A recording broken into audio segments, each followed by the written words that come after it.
Imagine the softest sheets you've ever felt. Now imagine them getting even softer over time. I'm here to tell you about Boll & Branch and how you can discover this new level of softness with their iconic sheets. In a recent customer survey, 96% responded that Boll & Branch sheets get softer with every wash. They source the rarest 100% organic cotton for an incredible softness to start. Then they skip the toxins and harsh chemicals for a natural feel unlike anything else, and it all comes together with their signature weave. This special design feels buttery, breathable, and unlocks new levels of softness with every wash, and they stand behind their promise of softness. With their 30-night guarantee, you can wash, style, and sleep in their sheets for an entire month. If during the 30 nights, you don't love your sheets or feel them getting softer and softer, you can send them right back. No questions asked. So head to bollandbranch.com for 15% off your first order with code Odyssey. That's BOLL and branch.com. Exclusions apply. See site for details.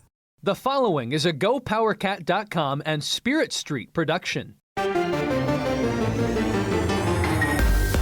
You've discovered your link to GoPowerCat.com's PowerCat Postgame podcast, presented by Caddyshack Golf, and it starts right now.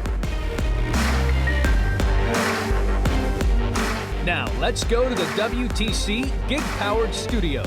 Here's your host, GoPowerCat.com publisher, Tim Fitzgerald. End over end kick, a little bit shorter. Youngblood at the 8-yard line. Center of the field, he's at the 15, 20, 25, got a block 30, 35, 40, 45, 50, down the sideline 40. He is at the 20, to the 10. Did he do it again? He did it again! Third time this season to the house for Joshua Youngblood. Welcome to the GoPowerCat.com PowerCat Postgame podcast presented by Caddyshack Golf. Our friends at Caddyshack Golf are happy like everyone else.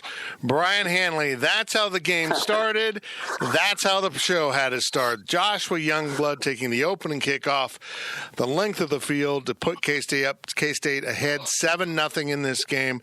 Tim Fitzgerald, Brian Hanley here in the WTC Gig-Powered Studios. Kansas State concludes its regular season with a 27-17 victory over Iowa State on a very windy and cold night at Bill Snyder Family Stadium. There wasn't much of a crowd left, but boy, the people that stuck around, they should all get a gold medal because it was miserable conditions, and yet it was loud in the stadium and they were disruptive. A very, very rewarding night for the Kansas State football program, those in the locker room and the fans in the stands. K-State beats Iowa State 27-17 to finish the regular season with a remarkable 8 victories in Chris Kleiman's first year at Kansas State. K-State's 8-4 and in a 4-way tie at 5-4 for third place in the conference. What a way to start the Chris Kleiman era at Kansas State. And now let's get busy breaking down this remarkable victory by the Wildcats. And you've got to start with that opening kickoff to Joshua Youngblood. Brian Hanley, I turn to you. What in the world were they thinking kicking the ball to that kid? I have no idea, but I'm glad they did. I have no idea what they were thinking, why they thought that was a good idea, but I'm glad they did. Got us going. It did, and, I almost wonder if it wasn't a mistake. If the wind down on the field, I guess, was just absolutely swirling. It was notable that the flags were blowing straight out of the west, like the wind was coming just howling out of the west, but trash kept blowing across the field from the other direction. So It was just an amazing swirling effect. And I'll be curious to see Matt Campbell's post-game comments. Maybe they didn't even mean to kick it to him, and it just ended up right in his hands, and off he went, because it looked like some of the guys were caught off guard by it, too, that K-State got a return on that. But it was an amazing way to start. But in the big picture of things, Brian, it ended up 14-14 at half as Iowa State clawed their way back from a 14-0 deficit. That was an interesting first half. It looked like K-State just couldn't quite get that play. That maybe the penalty or the play to just kind of turn it into a route, and Iowa State hung around and got it tied. I was a little worried at halftime. How are you? Yeah, I was too, because I didn't think we played very well. I thought the defense, I take that back, I thought the defense played outstanding, but I didn't think the offense played very well. And it looked like we were moving it, and then we would get stopped. And then we were moving it, and then we'd get stopped. And I thought, I know Iowa State was thinking the same, that thought they played awful, and here they are tied at halftime. And I'm thinking, oh, this is not going to be good because they should not be tied with us. We should be at least 17 points ahead, and we're not. We're not really moving it. They got the ball at the start of the second half, and I'm like, oh. But, we were resilient. It was a remarkable second half of football. It was everything Chris Kleiman wanted to see from his team during this season, all encapsulated in one half, and we will get to a lot of that. As I mentioned, we're sponsored by Caddyshack Golfwear. It's Caddy with 2 T's. Visit CaddyshackGolf.com for all of your officially licensed golfing, Willie apparel, accessories, and more. Use code GPC for free shipping on your next order. And in the second half of our podcast, when we turn our attention to our questions from Wabash Station, someone will win a gift certificate for their question as the question of the week. And one more quick bit of advertising. Folks, Cyber Monday is coming. It might be Monday when you listen to this. I'm not sure. But Cyber Monday, if you're not a subscriber to GoPowerCat.com, that's your day. It's exciting times to be a K-State fan. Football is back in Manhattan, and it's going to be that way for the near future. Cyber Monday, get to GoPowerCat.com. That's all I'm going to say. How about this? At halftime, they had 122 offensive yards. They started every drive inside their 10, if I am correct in thinking that. And one of those drives ended up in a touchdown as K-State went 98 yards on 13 plays in a very impressive drive. Now, stop and think about that. They had 122 yards in the first half. They had 98 on their one touchdown drive that they had in addition to the Youngblood kickoff to get their 14 points. They were pretty much dead in the water from an offensive standpoint for most of the first half. They had a lot of drops in the passing game, and you kind of think of, with that kind of wind, it affects the quarterbacks, which it does. But I think it was affecting the receivers. The ball wasn't taking the expected trajectory to them. It was dying or it was moving before it got to them. It just really wreaked havoc with K-State in the passing game. But I think at the end of the game, it was Iowa State that struggled the most with the wind. Yeah, it was weird. You could see it was like the ball was moving. It was like a good pitcher, like a pitcher that was throwing, and the ball moving all over the place, which is good in baseball, but in basketball or in football, that is not a good thing. And it just seemed like a lot of guys dropping passes. It wasn't wet conditions, not really. I mean, it was just cold, but it's super windy. I mean, it just wreaked havoc. It wreaked havoc on everything. But you know what? The good thing is that K-State decided that we were going to run the football. And we just wore them down. So I was very excited to see that. But yeah, the wind just wreaked havoc on everything that, kicking game and everything. It was a factor. It was a definite factor. It really was. And you're right, K-State ran the ball with great effect, particularly in the second half. We'll get to that in a little bit. They finished the game with 231 yards rushing on 49 attempts, averaging 4.7, and that is a very good Iowa State rush defense. So they really made a point. They kind of proved that they could run against the three-man front. They attacked it a little more on the edges than they have been, and that's something that Coach Kleiman really emphasized. They wanted to get out around on the edge, and he also had Jacardia Wright in this game. Whatever happened to Jacardia Wright? It was kind of a question. He played in the Bowling Green game along with Irvin, the other freshman, and then disappeared. Well, Coach Kleiman said tonight he's had a high ankle sprain, and it was so bad they shut him down for 2 months. They thought about playing him at Tech. It never worked out. He played in this game. He's under his 4, so he'll be able to play in the bowl game without burning his red shirt. And he scored K-State's second touchdown of the game on this run. And we didn't even realize he was in the game when it happened until he got into the end zone. Thompson hands the ball off, and this will be a touchdown! Touchdown for Kansas State! Jacardia Wright, welcome back. It's been a while since we've seen number 28, and he takes it in for the score. That's Wyatt Thompson on the Learfield IMG Kansas City Sports Network, and we appreciate them letting us use their highlights. Wyatt was stunned by it.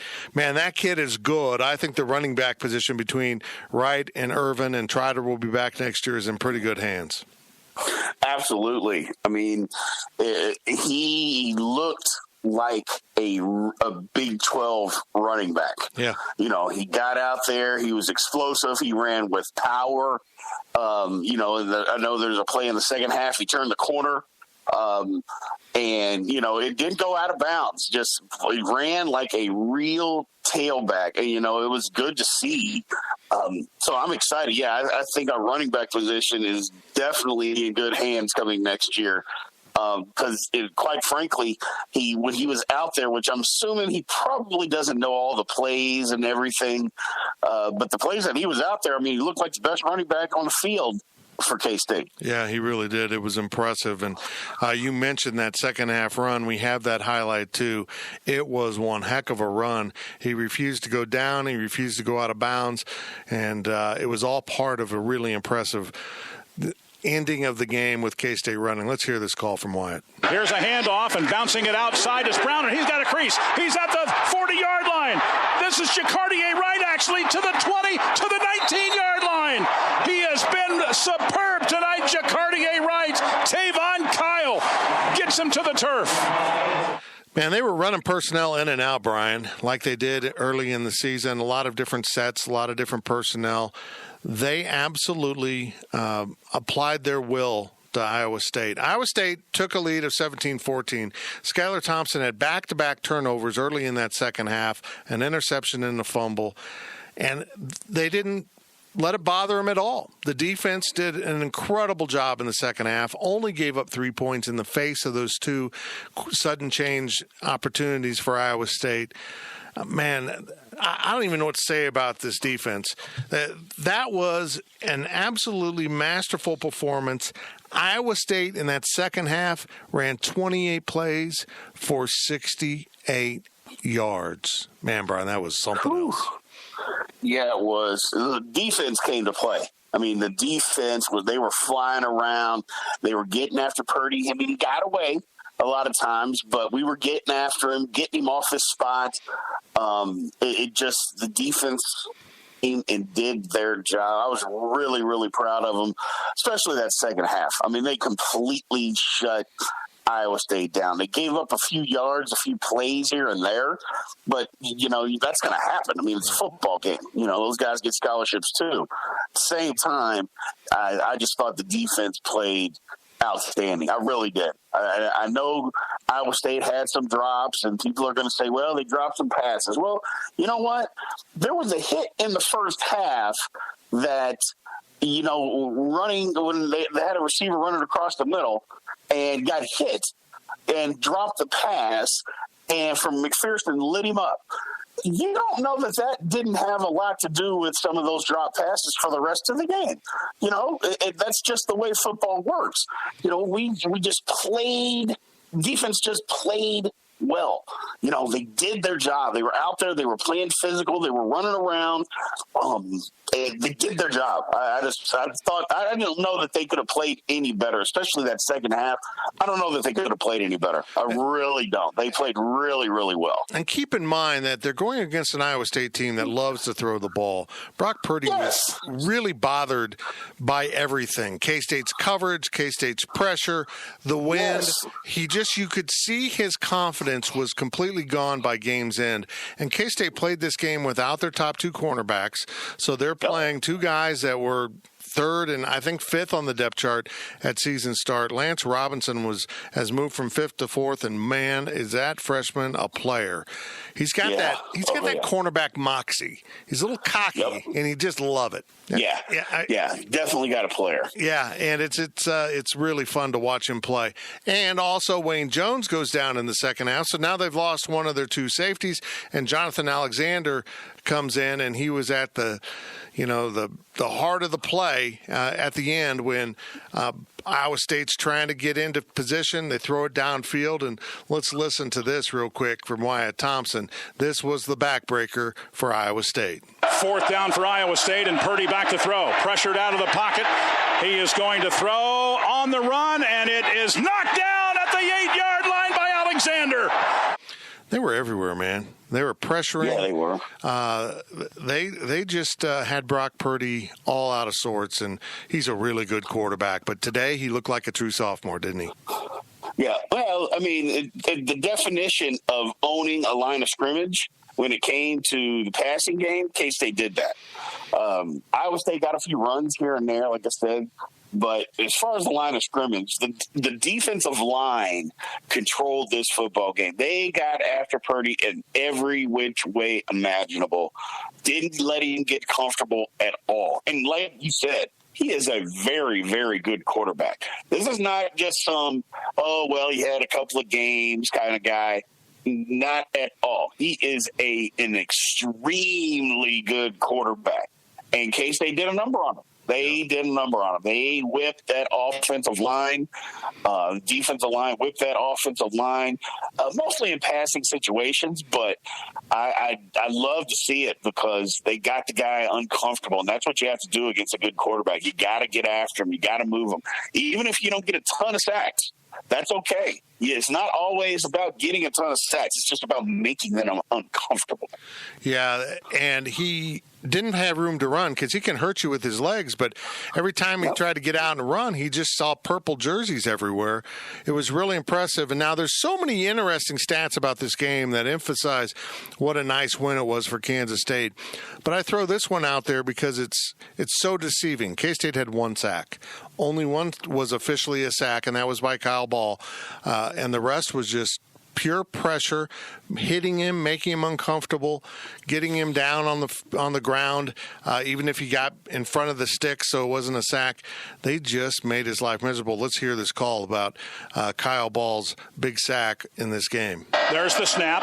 Purdy is back to throw. Has pretty good protection. Now it breaks down, and he goes down. It's Kyle Ball. He'll sack him back at the 42.5-yard line. Man, it was impressive. It really was. Yep. Really, really was impressive. But maybe the most impressive performance on the day was by little Blake Lynch. The kicker, the little guy that could. He hit 2 field goals, and K-State's down 17-14, late third quarter. The wind's howling. It's miserable, and K-State lines up for a 43-yard field goal. A 43-yard field goal, and I'm like, man, I like Blake a lot, and he's amazingly consistent, but I'm not sure he has the leg to drive the ball through this wind like you need it to be done. And he played a hook shot, man. He started it outside that left upright and just brought it right down the middle. That is tough to do, isn't it? Yeah, it is. I mean, it's real tough to do. It's like shooting a basketball on an outside court when the wind is blowing, 15, 20, 30 miles an hour. I mean, it's impossible. But he did it, and you're right. It doesn't necessarily – you don't think he has the leg to drive it through. And it looked like he got it. He crushed it.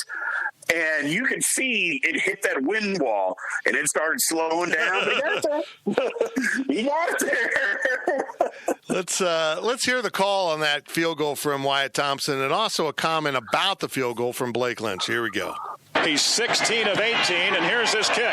It's on the way. It is good. He got it. He got it with 91 seconds to go in the third, and we're tied at 17 all. It's a pretty crazy day with the wind. I couldn't tell you which way it was going on the sideline. It was switching every 2 to 5 minutes. I didn't know what it was doing, and I got out there, and it was a pretty strong. It was going towards the west, I just aimed a little bit right, and luckily it stayed true. Wow. But Blake Lynch would go on and kick another field goal to seal the win, make it a 2-score lead as Kansas State absolutely dominated that fourth quarter, Brian. And now I'm going to get to the good stuff, the stuff that I know you love. K-State's final 16 plays from scrimmage, not counting the kneel on it at the end of the run, not that last possession where they just kind of finished off the game. And there was a run in there now that I think about it, so maybe we just say it's 17. We're all running plays. They said, we can't throw the ball. This game is going to be won by being physical. And that offensive line absolutely owned the day. And that running game didn't just pick up yardage and a touchdown by Jordan Brown. As an offensive lineman, you had to be watching this thinking, this offensive line is breaking that entire team's spirit for Iowa State. And that's what they did with the running game.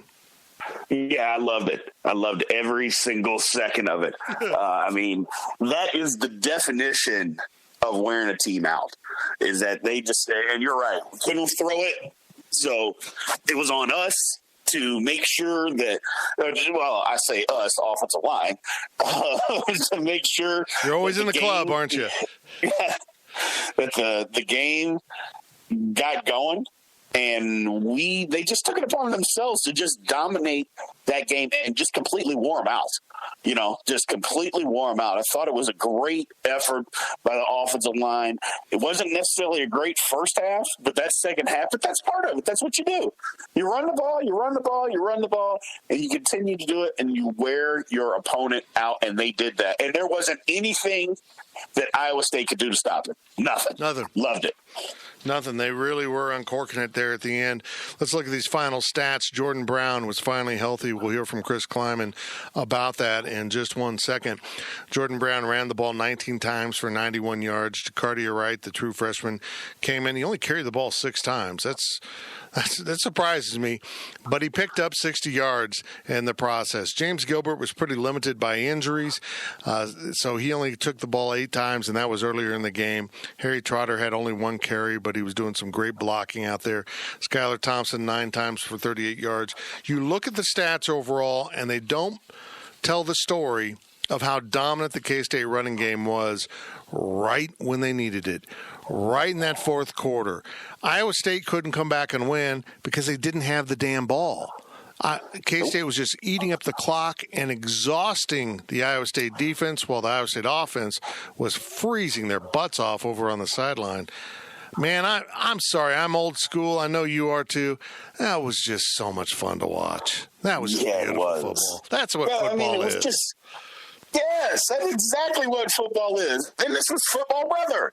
It was football weather, just getting out there and just pounding a team into submission. That is literally what it is. That was the definition of beating a team into submission. And there's nothing wrong with it. I know that everybody wants to score 100 points and we want flashy. You know what? I want wins. I want to break teams' will, and we broke their will. And I know, there's been some things about, the offensive line hasn't played well, and I have been critical of them when they haven't played well, and for good reason. But today is a day of praise, and they played outstanding. I mean, they just wore them out. I know people were concerned with, the 3-man line and this and that. And for the most part, they weren't running a 3-man line. I mean, and 3-man lines aren't really that tricky. There's just 3 down linemen. There's always a linebacker there that comes up, at the snap of the ball to make it 4. And a lot of times they run 3 down linemen with 2 outside linebackers, things of that nature. But in the second half, it didn't matter what they did. It didn't matter what they did, how they lined up, how they twisted, how they slanted. Did not matter. We were going to run the football. Whatever we were going to run, we were going to run it. And they literally broke their spirit. And you could tell. You could just look. They were gassed. It's not necessarily that they gave up, but they knew they couldn't stop us. And that's what was exciting for me to see, is that they knew they couldn't stop us. More importantly, our offensive linemen knew that they couldn't stop us, and we just punished them. Kansas State's 27-17 victory over Iowa State moves the Wildcats to 8-4 as they close out the regular season. They are 5-4 in the Big 12, and they end up in a 4-way tie for third place. Picked for 9th, they finished third with this win over Iowa State. And Iowa State, a season that they held so much regard for. They thought this was their breakthrough season at Iowa State when they were really going to step into the national spotlight. 7-5. They end up 7-5 on the season, and this was the most definitive loss of the season for Iowa State. 4 games by 11 points they had lost so far this season, and this one they lost by 10. It was impressive. Let's get back to that running game right now. The running game was so important. Here is Jordan Brown's touchdown. Here are Jordan Brown's comments about that. And as we go into break, let's slide in a little Chris Kleiman about the running game. And after the break, we will get to your questions from Wabash Station. Here we go. 2 men in the backfield. Here's the handoff. This is Brown to the left side. He's at the 10, to the 5. He's got it. He's got it. Touchdown, K-State. 15-yard run for Jordan Brown. And the Wildcats lead with 10:24 to go, 23-17. Well, the line did a great job. I saw the defense and linebackers all flow outside, and I just cut it up, and it was wide open, and I just spread it to the end zone. Well, that's as healthy as Jordan's been since Oklahoma game, and I thought he ran with a great purpose. We were going to play Jacardier right. We were going to play him at Texas Tech, or we were going to play him here. And Texas Tech, seemed like the situation never was quite right, and we said we're going to play him because it was a big evaluation for us to see, where he's going to be at for next year. And I'm excited. I think that's just game 2, if I'm not mistaken. That's right. So he's going to get an opportunity to play a little bit more in a bowl game. The best thing about it is he's going to get to practice for a few weeks. Stay locked in. The PowerCat podcast will be right back. Getting the crew together isn't as easy as it used to be. We get it. Life comes at you fast. But trust us, your pals are desperate for a good hang. And when they hear you stock the party with drinks from Drizzly, they'll be banging down your door. Let Drizzly, the go-to app for drink delivery, take care of the supplies. All you need is an excuse. It doesn't even have to be a good one. It's your dog's birthday. The loquats are finally ripe. Whatever. With Drizzly, you can compare prices on a massive selection of beer, wine, and spirits and get them delivered straight to your door. Which means you can entice the crew to leave their houses without ever leaving yours. Whatever the occasion, download the Drizzly app or go to drizzly.com. That's DRIZLY.com today. Must be 21 plus, not available in all locations. Selling a little or a lot? Shopify helps you do your thing, however you cha-ching. Shopify is the global commerce platform that helps you sell at every stage of your business. From the launch your online shop stage, to the first real-life store stage, all the way to the did we just hit 1 million orders stage. Shopify's here to help you grow. Whether you're selling scented soap or offering outdoor outfits, Shopify helps you sell everywhere. From their all-in-one e-commerce platform to their in-person POS system, wherever and whatever you're selling, Shopify's got you covered. Shopify helps you turn browsers into buyers with the internet's best converting checkout. 15% better on average compared to other leading commerce platforms. And sell more with less effort thanks to Shopify Magic, your AI-powered all-star. Shopify powers 10% of all e-commerce in the US. And Shopify is the global force behind Allbirds, Rothy's, and Brooklinen, and millions of other entrepreneurs of every size across 175 countries. Plus, Shopify's award-winning 24/7 help is there to support your success every step of the way. Because businesses that grow, grow with Shopify. Sign up for a $1 per month trial period at shopify.com/Odyssey Podcast, all lowercase. Go to shopify.com/Odyssey Podcast now to grow your business, no matter what stage you're in. Shopify.com/Odyssey Podcast. We now send it back to Fitz in the WTC Gig-powered studios. I'm so thrilled for our seniors and the football team to respond the way they did after a big win on the road. And a bunch of guys hurt again, but finding a way to come together with a great plan offensively and defensively. And then did it the way that I see us having to win here, and that's to be able to rush the football. We rushed it for 230 yards, held it for 34 minutes. And then I thought our defense was exceptional. They were 1 of 13 on third down conversions. They have some really good players, as everybody knows, but we were able to, for the most part, keep the play in front of us, and just couldn't be more thrilled for our football team. That is Kansas State head football coach Chris Kleiman as he wrapped up the Kansas State victory 27-17 over Iowa State to conclude the regular season for the Wildcats. Our thanks to our friends at the Learfield IMG Kansas State Sports Network for allowing us to use their highlights from the broadcast throughout the night. Just a wonderful job by Wyatt Thompson, Matt Walters, Stan Weber, the whole crew over there. This is the PowerCat Postgame Podcast. Tim Fitzgerald in the WTC Gig Powered Studios and co-host Brian Hanley, former Kansas State offensive lineman. He's at his home in Texas, but he watches every K-State game intently. And remember, we are sponsored by Caddy Shack Golf. That's Caddy with 2 T's. For K-Staters, by K-Staters, jackets, hats, polos, t-shirts, golf accessories. Caddyshack Golfwear, Caddy with 2 T's. Visit caddyshackgolf.com. Use the code GPC for free shipping on your next order. And we will have a Caddyshack Golf question of the week a little bit later in this segment. Kansas State finishes off its regular season with a really impressive 27-17 victory on a windy, gusty night at Bill Snyder Family Stadium. The Cats finish at 8-4. They are 5-4 and tied for third in the Big 12. And it was something else, and we have a lot of great questions from Wabash Station as we really dive deeper into this. Brian, you ready for some questions? Absolutely. And this one's from Osage Wildcat, and you are in a good position to answer this. Where do you think the current K-State defense would rank compared to some of those great defenses in the past? Well, let's not get ahead of ourselves. Yeah, and he mentions he mentions they have problems tackling. Yeah, let's not get ahead of ourselves. They played great tonight, and they played really good all season. So let's not take that away from them either. They played good all season. But you got to remember, some of those defenses of the past had 8 or 9 guys that played multiple years in the NFL. So let's just not get ahead of ourselves. Let's just be happy with the team that we have. There's nothing wrong with just being happy with who we have and how well they're playing right now. And the game's changed a lot. I would contend that it would be very difficult for any defense to put up the kind of numbers that, for example, the 98 team did.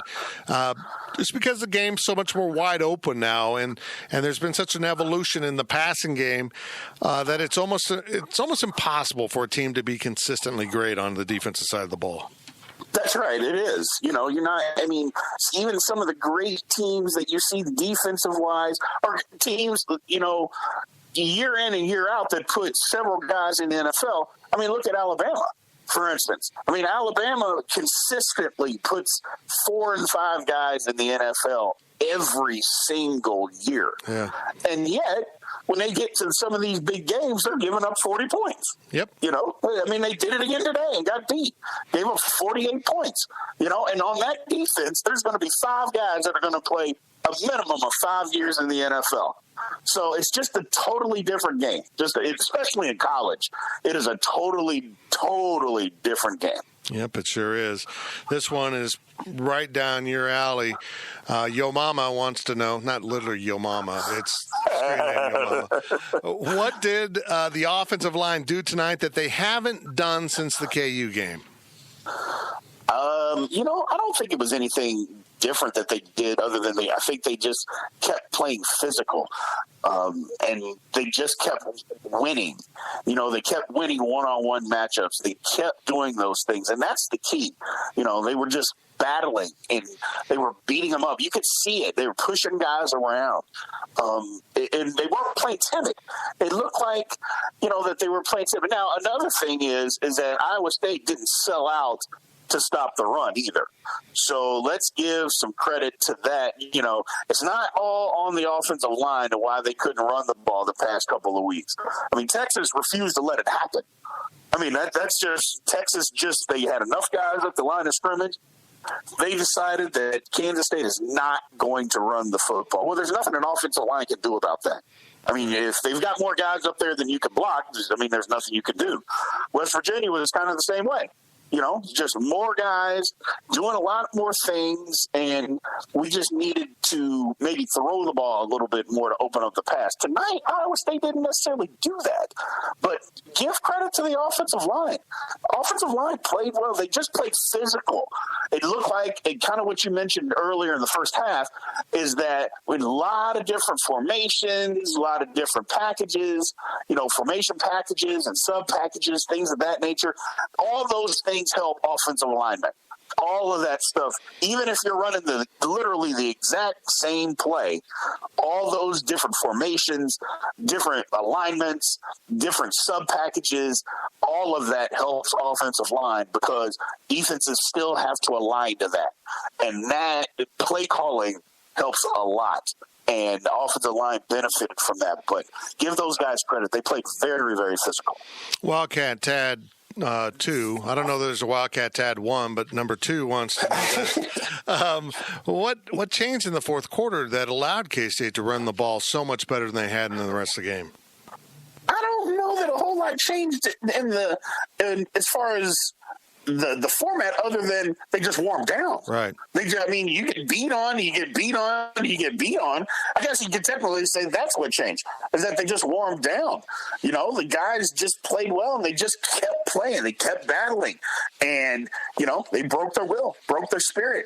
And they got a couple of runs. Oh, okay. You get a little bit more. You get some more confidence, and you get some more confidence, and some more confidence. And it just literally, they just broke their spirit.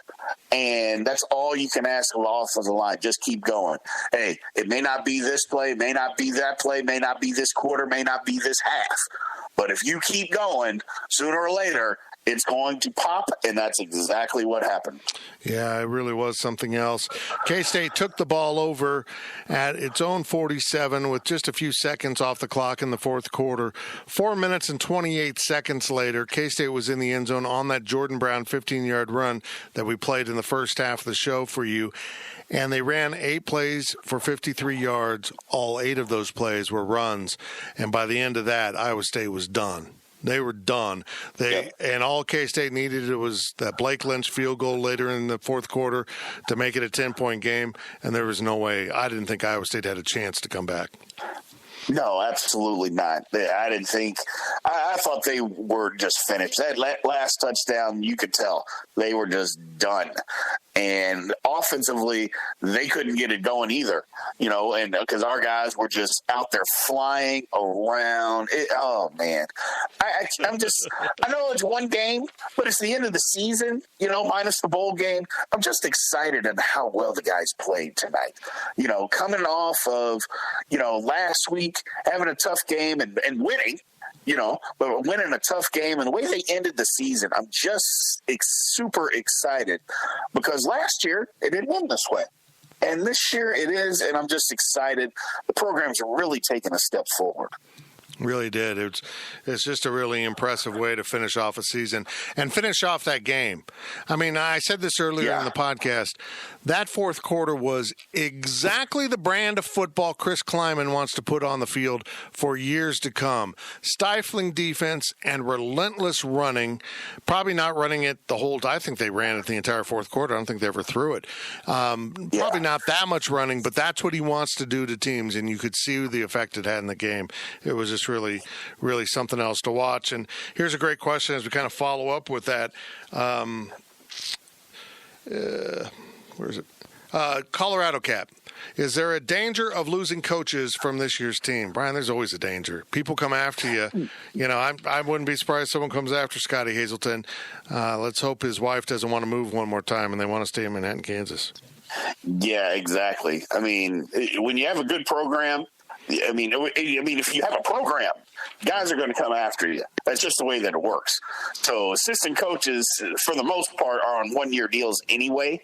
So, and they're just renewing it. So, guys are going to come after guys. Let's just hope guys want to stick around for a while and help build this thing. That's all that you can hope for. But, money talks, and so do head coaching opportunities.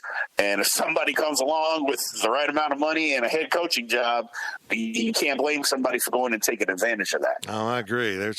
There's some real promising coaches on the staff. I wonder if Scotty Hazelton has any head coaching aspirations, or if he will be viewed as a legitimate candidate on down the road. I know this. I've said this on another podcast we do, but I see a program like Colorado State. He just came out of the Mountain West out of Wyoming.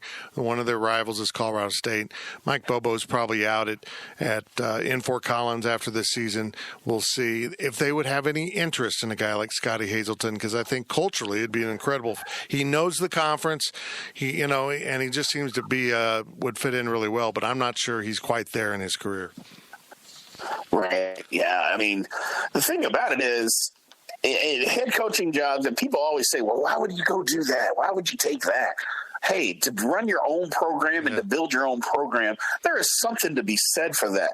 Money aside, let's not even talk about the money, which obviously that helps. But at the same time, just to be in charge of your own program means something, but you also have to be ready for it. You've seen it. I've seen it. So many times a guy gets a head coaching job and 4 years later they're out and they don't get a head coaching job again because they took the job before they were ready. Yep. And then that's all that anybody can remember is that. The perfect example is I know that a lot of people don't necessarily have great feelings about him anymore. It is Brent Venables. Brent Venables, you would think should have been a head coach 10 years ago. But he settled in defensive coordinator, and he may be a defensive coordinator for life. Just because that's maybe not the aspiration that he wants. I mean, you would think that he does, and at some point maybe he will, but making $1 million being the defensive coordinator at Clemson isn't a bad gig. I think he's up to 2. So, yeah, he's making a pretty darn good living. That's what I'm saying. That's not a bad gig. No. And so, there's something to be said for that. So, and maybe Coach Hazelton, maybe he's not ready for that. Maybe he doesn't want that right now. So I would argue, who knows? As you said, I would argue that he might be best off just keeping his powder dry, staying in Manhattan, consistently putting up really good defenses, so that first head coaching job is a Power 5 job. That's exactly right. Yeah, that someone says, okay, you've been there. You've really proven over and over and over you can do it. Now take over this program and, be in the Pac-12 or wherever. I could see that happening. Let's turn our attention to the defense. And, it's easy to sit there and talk about the offense all day, but we just were talking about Scotty Hazelton, and let's talk about how good they were. ContraCat asked this. The D-line played possessed today, kept moving Brock Purdy around. Did they have the best day of the DBs, linebackers, and the DL? Out of those 3 units, was the defensive line the most outstanding of the group? I thought so. Yeah, I agree. Just because they kept the quarterback uncomfortable. It'd be one thing, and because you do have to remember, and I know I mentioned it earlier, the receivers did drop a lot of passes for Iowa State. They did. Now, again, who knows what was the cause of that? Some of it was the wind. Some of it maybe, hey, they heard footsteps, things of that nature. But there were some guys running free and guys just dropped passes. That's the fact. But at the same time, the quarterback wasn't comfortable. The quarterback was all over the place. Some of those throws were inaccurate because the quarterback was being harassed. The defensive line controlled the football game on that side of the line of scrimmage. They controlled the football game. For me, anyway, that's what I thought. I thought they got them running all over the place. They had the quarterback running all over the place, constant pressure. It was just by far, I thought they were the best of those 3 units by far. Not that the other units played horrible. I'm not saying that. I just think the defensive line just played that well. Yeah, I agree. I thought the defensive line was just so disruptive. And I saw as the game went on, Tariq Milton had a really nice night, number 1 for Iowa State. But in that third quarter, he dropped a crossing pattern. And he looked like he couldn't quite get his hands on the ball, couldn't quite put it away. He'd been hit a few times. And I think that was when I realized Iowa State's in trouble here. They really are. And I looked down and I just picked up the roster. He's from Bradenton, Florida. And I'm like, that kid doesn't want to be in this cold weather. He wants nothing to do with this. It's probably I don't know what Iowa State's played in this year, but I think this was the coldest game of the Big 12 so far this season. He wanted nothing to do with it. And it's hard to blame him. It really is. Well, but at the same time, though, Tim, then why did you go to Iowa State? Exactly. I mean, if you don't like cold, and I'm not blaming the kid for not liking cold or anybody for not liking cold, but why did you go to Iowa State? I mean, there's no reason for that. If you don't like playing in cold weather, that's not the school for you. No. So I don't want to give the kid an excuse or a pass on that. Just, hey, play tough, be tough, catch the football. You didn't, we won, too bad, so sad. Well, Chris Kleiman's an awfully proud head coach of that defense of Scotty Hazelton. Let's hear what Coach Kleiman had to say after the game about how Hazelton's bunch put it all together today. Yeah, great job by Coach Hayes and the defensive staff. And you're right, we're talking about corner 3, 4, and 5 when the season started, and they became 1A and 1B and played really, really well. And I thought, hats off to our defensive line and Tui and Buddy. Boy, we just get after people up front, and I think we caused a lot of stress back there and getting rid of the football quicker than he wanted to. And I thought we made some plays on the ball, and that was the thing that. I knew at halftime we just weren't making enough plays late in that second quarter. And I said, guys, if we just can make a couple of plays, we're going to be fine. And I was really happy. We turned the ball over twice and only give up 3, and you're only down 17-14. All we needed to do was make a play, and we did that. Yeah, they did. They just continually made the next play, and K-State absolutely dominated that fourth quarter. Let's move on to another question, and this is our Caddyshack Golf Question of the Week because I think it's important, and it's going to require us to think, Brian.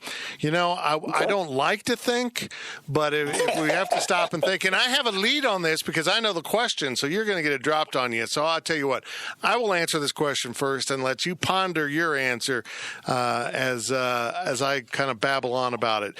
T. Newman 41, question of the week: which senior will be the most missed off of this team? Which senior will be the most? Exactly. You got to think who all's a senior, and I'm going to go with Trey Deshawn. Simply because that kid, since his freshman season, has been just an anchor in the middle of the defense. Was he ever an incredible football player? No, but he was rock solid from day one. He very rarely hurt you. He had the big brain fart against West Virginia, and he really came back in this game and had another solid game. Trey Deshawn has kind of been a poster child for what this program's about. A Kansas kid that developed probably far beyond what some people thought he would when he went to Big 12 program, and had a great 4-year starter career at Kansas State. Do you have someone? Well, I was thinking about it, and quite honestly, I mean, that's a good answer because I was one of those people when he signed thinking, what are we doing? Yeah. And he had all the measurables, he had all the size, but nobody, I don't know, sometimes guys slip through the cracks, but he got no offers. And you would think a guy that big, that fat, that athletic is going to get offered by somebody. And that was literally my first thought is like, what are we doing? What are we doing? This is the reason that we're slipping behind in recruiting. And he proved not only everybody, he proved me completely wrong. I mean, he has been an outstanding, like I said, he hasn't been the best player, but he's been a rock solid player. And that's all you can ask for guys like that. Turn himself into a really good football player. But I think for me, I'm going to go with Scott France. I know that he's not the best offensive lineman. I mean, me choosing offensive lineman, I mean, who would have thought that? I know that he hasn't necessarily been the greatest, offensive lineman, hasn't necessarily had the best year. But, when you can play at a Big 12 program and start as a freshman and continue and just from come in and start, and I think he's a redshirt senior. So I just believe that he is going to be missed because he provides some leadership and stability. I mean, you just put him over there at left tackle and you haven't had to worry about anything, for 4 years. For 4 years, he's been the starter over there. So I believe that is what's going to be missed, because it's just like in professional football. They find a left tackle and they plug him in and they keep him there for 10 years. We've had that guy over there for 4 years and we haven't had to worry about anything. I'm not saying that he's the greatest offensive lineman in the world, but although he's not a bad one. But I'm not saying he's the greatest, but he has been rock solid. And as a left tackle, and you not have to worry about that position for 4 years, that's saying something. So that's who I believe we're going to miss. Does he have a shot in the league? Do you think he could get drafted? Well, he does play left tackle, but he's not the most athletic guy. Right. So he's going to have to move positions if he's going to play. I'm thinking more of a right guard. But I do believe he's going to have to put on some weight and get stronger. But I believe because he's smart. So I think he's going to have a position to play at the next level. He's definitely going to get the opportunity. I think he's going to get a shot to play at the next level. He's going, like I said, he's going to have to change positions. And if that's what he wants to do, because a lot of times guys don't necessarily want to do that. They don't want to change positions. It's not the love, and I have no idea either way about it. But at the same time, if he wants to play, I believe that he's going to be able to do it, because he's going to change positions, put on some strength, put on a little bit of weight, and then he could be a 8-10-year guy if he really wants to. I think he's got that kind of ability. As I look back over it, it's something we never, ever talk about, because everyone thought it was a big story at the time, but it's not a story. The fact that he's one of the few out players in college football, he would be a rarity in the NFL if he catches on. When it was announced that he was publicly announcing his homosexuality, nobody gave a crap at K-State. It was absolutely one of the coolest things that I've seen for my alma mater. Everyone was like, oh, okay. Good. Yeah. Be you, man. Literally. Be you. And the players didn't care. It's you haven't even heard anything about it. And that kind of tells us where we're at as a society a little bit too, is that, okay, well, why is it a big deal? You hear more of people saying, well, why did you even need to do that? No, we don't care. Yeah. Yeah. So, which I understand why he did, because it's important. I get that part of it. But yeah, you're right. It was for K-State, for the K-State family, and I'm not just talking football family. I'm talking about university fans, alumni, everything. For them to react as basically have no reaction, I thought was awesome. It was amazing. And we're old farts in the eyes of college students, but we can say a lot of things. This generation does this wrong and this wrong. This is a really cool thing about this generation. That's kind of stuff, it doesn't matter to them. They don't give a damn. They just care about the person and who they are, not a sexual preference, the color of skin, any of that. It's a really cool thing, and we've moved a long ways down the road. And it's funny because I just feel awkward even bringing it up. But it's almost like I want to note it because it's so cool. It isn't of note. Right. If that makes sense. Absolutely. Let's get back to it makes perfect sense. Yeah, it gets back to some questions. I like Pickles Cat wants you to explain what makes a K-State kickoff return scheme so different and successful than anyone else. Effort. They focus on it. I mean, special teams is all effort, and that is what makes it different. There's not 100 different ways to block kickoffs and punt returns and things of that nature. It is all effort. And when you see guys running down with, the kick returner on a touchdown, they're putting in just as much effort. I know he gets the glory, but there's no better glory than, on that kickoff return, there were two guys that got knocked on their butt. But, and that doesn't happen that often on a kickoff. Not these days with the way they've changed the rules and things of that nature. You don't see that often. And guys were just beating guys up down there. I thought, this is great. And it's not necessarily what makes it different as far as the blocking. It's just the effort and the effort as a unit, and those guys understanding and what they want to do and taking pride in it. That's what it is. That's all it is. It's great to see. It was amazing. Josh Youngblood Folks, he's a true freshman. You just started to see, and he didn't even do it the whole season. If you recall, that he was not on the original crew, and then they moved him in there, and it's like the first time he touched the ball, you went, oh, there's something different here. He ended up with 3 touchdowns on 13 returns. That is unbelievable. And here's what's really sad. It takes 15 returns to be on the national stats. So when they go to vote on the national, the returner of the year, he's not going to show up on the national stats, and he's going to be out of sight, out of mind for the All-American teams.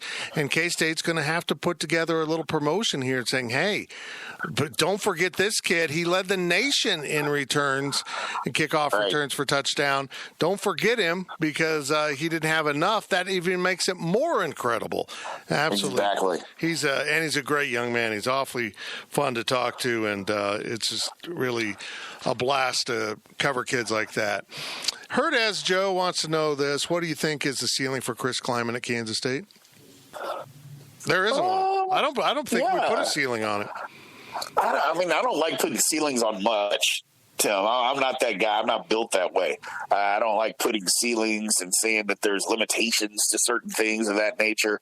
I'm just not that way. I'm son of teachers, and they always taught me you can do whatever you want. And you put your mind to it. I know that's a cliche, and it's an old one, but it's a true one. And I don't think that there's a ceiling at all for this program. We can take it as high as we want. I mean, who would have thought that Kansas State, when Coach Snyder first got there, that Kansas State would have gotten to where they did? I mean, nobody thought that. Nobody on earth, literally on earth, thought that was going to happen, but it was possible. Right. And so the same things are going to be possible. So I don't think that there's a ceiling. I know that we're off to an outstanding start, I do know that. I know that guys have bought in and are fighting, and I know the recruiting's getting better, which is always going to be the key for us. I know the coaching staff is exciting. So I don't believe that there's a ceiling at all. I just think that, we just have to keep building. That's the whole thing. As long as we just keep building and building it the right way, things will be fine. I'm really excited to see what they do with a couple full recruiting classes, because you just look at last year's recruiting class. Most of the class had signed, had been recruited by Coach Snyder's staff, and they signed early, and then you get into the late signing period. They can find guys like Joshua Youngblood, Irvin, Jacardia Wright. You keep going. Duke. These guys they found late in the process that were still out there, and they identified them as Big 12 players. And you know what? They're Big 12 players. They don't look like freshmen when they play. They look like players. That's going to be the key, is just finding those guys and keep finding those guys that are going to make us successful. And that's basically back to when the program started with Coach Snyder, was finding those guys, that maybe other guys don't want, or, maybe they don't fit their bill as far as the measurables, but they'll fit our bill.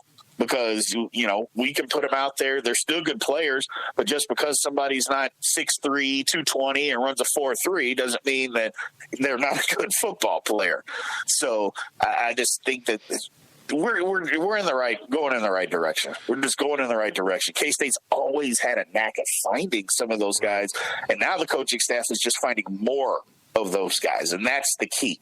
Finding more explosive players on all phases, offense, defense, just finding more explosive players that we can put out there, because the game's getting faster. As we mentioned before, it's changing. It's getting faster and faster and faster. So we just got to keep up with it and keep doing that and keep getting explosive players to put on the football field.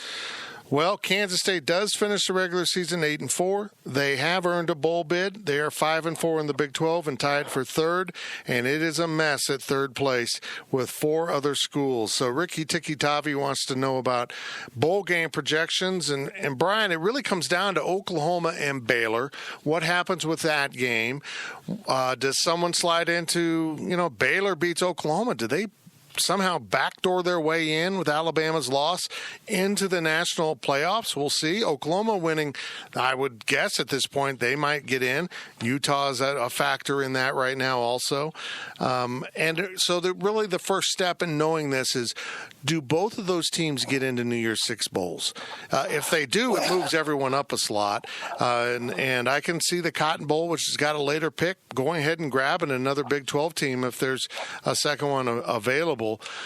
So let's say they don't. Let's say one team's in and the other team falls down into the bowl scenario for the Big 12. That would be the Alamo Bowl. That's the top team, not in the playoff picture, in the New Year's Six Bowl picture.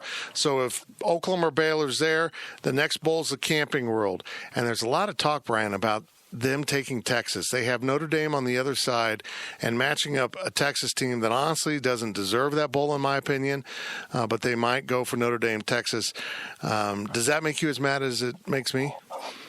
It does, but at the same time, I understand. I know. I mean, it's all about money. It's all about, what's going to attract the most eyes, and whether the eyes are at the football game or watching the football game on TV. So it just drives me up the wall. I don't know that they're the most – matter of fact, it's not that I don't know if they're the most deserving. I know they're not the most deserving. But what are we going to do? I mean, it seems like K-State always gets left out in the cold when it comes to this. Trust me, I've been there, been a part of that nonsense. But so, yeah, I don't. When it comes to that stuff, I don't even like thinking about it because it's only going to make me mad.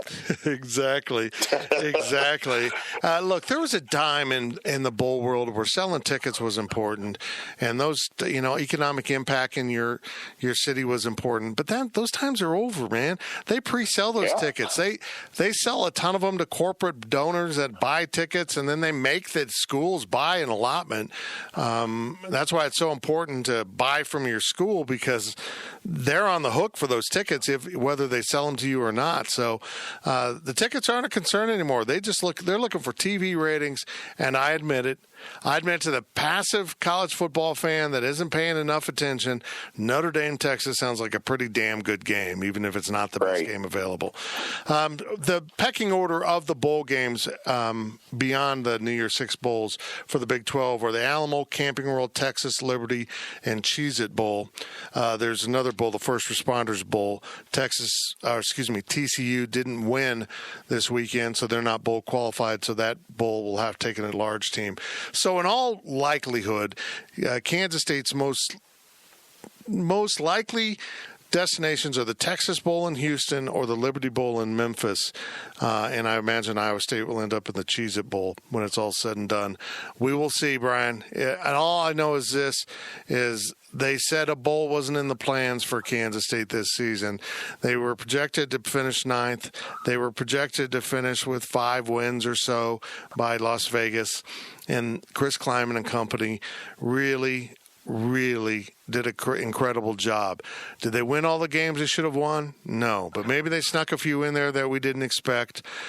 And I'm telling you what, my friend, 8 wins. If you told me 8 wins, if you had said, Fitz, they're going to go 8-4 in the first year, I would have said, Brian Hanley, you're out of your mind. It is not happening. But here we are. They go into a bowl game, 8 wins. Just put a little bow on this season with your thoughts here, Brian. Well, here's the thing. It's just what you said. At the beginning of the year, there was no way that I thought the team was going to win, even capable of winning 8 games. I just didn't think it was going to be possible. I didn't think we had enough talent to be able to do that. I thought 6 was the number that we were going to come in at, and hopefully we did. But through some, I don't know if you want to, it's some fortune. I think we created our own good fortune by guys buying in. There's always that chance that some teams won't buy in, or it takes them a couple years to get their own guys in. I got to get my guys in here, and the coach has got to get his guys in here. Well, for the most part, all these guys came from Coach Snyder, and all these guys bought in. Now, that's a testament to two things. One, we have an outstanding coaching staff. But two, it's also a testament to Coach Snyder for what he did, bringing in the right kind of people that even though he's gone, hey, these guys still want to battle. They still want to win. So the coaching staff has done an outstanding job. The team has battled hard. They haven't played great every game. But you know what? Winning 8 games this year, winning 5 in the right direction, Tim, I'm telling you, with the coaching staff and with the guys that we have and the guys that we have coming back, and I just believe that we are on the right track in getting this thing moving in a great. It's not that the program, again, I'm not here to bash. I'm not here to say that the program wasn't moving forward or anything, but it had just gone stale. That's all. Yeah. There's nothing wrong with just being honest. The program had just gone stale. And now we've got a breath of fresh air that we've pumped into it, and let it take off and let's go from there. And this season has been that. It has been that you see a lot of fans. A lot of fans are just so surprised. They're so happy that the guys are playing well. You know, it just seems like things are good in Manhattan and Kansas in general when K-State's playing good football. You know, and we're playing good football. So I'm real happy that the program is going the direction that it is. Can't be more happy for the coaching staff. But more importantly, I'm happy for the kids. Because going to a bowl game, I know a lot of people say, you know, they're meaningless bowl games. But you know what? I've been one of those kids. And no bowl game is meaningless. And especially when you get the extra practice time. Now, I didn't necessarily look forward to that, but going and getting the extra practice time, it gets the guys better. They get better. I saw it firsthand. Michael Bishop got so much better from our last game that we played at Iowa State to that Fiesta Bowl. He was a different football player. He was. Just because of those practices that we had, he was a totally different football player. So believe it or not, these bowl practices are going to help for next year. They just are. Just getting that extra practice time. It's just so much better feeling of going to a bowl game. And then going and competing and winning it is just the cherry on top. But, you know, not going last year, that's a bad feeling for kids. Nobody wants to go through a season and not go to a bowl game. Kansas State's better than that. And we proved that this year. So it's been a good season. It's been a great season. Great season. Looking for more next year. Looking for better next year. I know we're ahead of the curve. I don't want to get too ahead of ourselves and say we should win the national title. So I'm not saying that, but I believe that we are moving in the right direction. And it's okay to have high expectations. It's okay to have that. It's okay to expect the team to be better. It's okay to do that. Just keep a level head about it, but it's still okay to do that. And I just believe we're headed in that right direction. This is a great start first year. Outstanding. That was great stuff from former Kansas State offensive lineman Brian Hanley. Brian, thank you for being at my side for all 12 of these games. Well, 11. You and I were absent for one of these podcasts. But it's been awfully fun, and we will get back together for one more game later in December as we talk about a bowl game, and I'm looking forward to it. Brian, thank you very much. Great stuff. And by the way, folks, if you're not a subscriber to GoPowerCat.com, holy cow, is it a great time to sign up because, as Brian said, the future is incredibly bright for K-State football. And all I'm going to say is Cyber Monday is going to be a really big deal at Go PowerCat. If you're not a subscriber, you might want to pop in on Monday and check out what's going on because that's your time to jump on board. As we bring this very long, very happy podcast to an end, we thank our sponsor, Caddyshack Golf. We have picked a winner of the question of the week, and remember to get over to CaddyshackGolf.com. It's Caddy with 2 T's, and use the code GPC for free shipping. And now let's hear from Chris Kleiman about the crowd that braved a very, very cold, blustery night at Bill Snyder Family Stadium, and hear Wyatt Thompson's final call of the final play of the 2019 regular season. Hats off to our crowd. That was a loud crowd, and they were a huge factor. They really were. Great win. Thompson, a knee, and that's it. Kansas State has knocked off Iowa State. They win the ball game 27-17. Chris Kleiman's first regular season is done, and what a ride it was. The Cats are 8-4, 5-4 in the Big 12 as they win it here 27-17.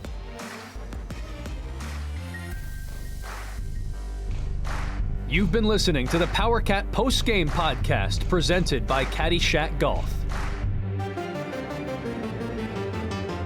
PowerCat Podcast. All rights reserved. GoPowerCat.com and Spirit Street Publishing. With Blue Link Plus, you can access your Hyundai Tucson Limited remotely. Doors unlocked, temperature set, lost car found. There it is. Get complimentary class-leading Blue Link Plus. Call 562-314-4603 for complete details.